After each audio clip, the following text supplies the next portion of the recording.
Our vision is to take the player somewhere dark, a place they might not necessarily wish to go, but a place that they'll have to venture if they want to bring Lara back.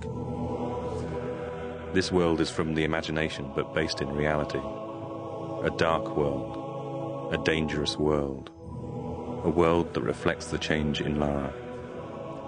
It will be a new experience, one that will almost be shocking to people who have played Tomb Raider in the past.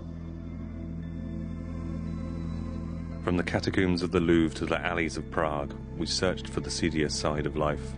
A world that you wouldn't normally see Lara in, but a world that she has no choice but to inhabit. Like her audience, like the game's consoles themselves, Lara has grown up.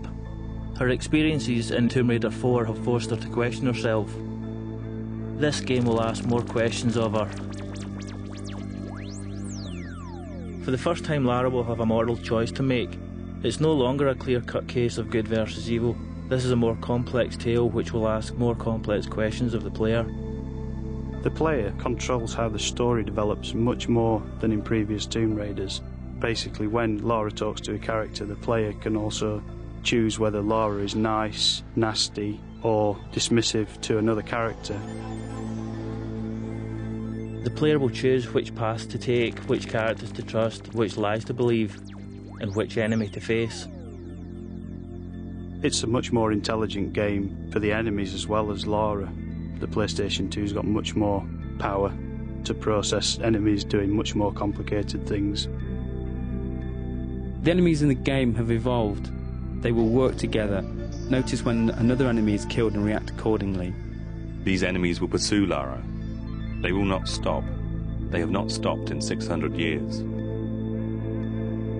This story is very much on an epic scale, from 14th century alchemists to serial killers in modern day France. To create something on this scale, it was necessary to take the ideas and production values from the film industry in the way they research the subjects, the backstory they create for their characters, and the depth of the visuals. Some may see elements of various filmmakers, such as Luc Besson, David Fincher.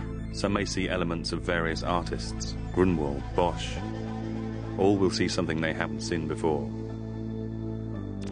When we wrote this story, we wrote a book. This game is only the first few chapters of that book. This game opens a lot of doors and only closes a few of them.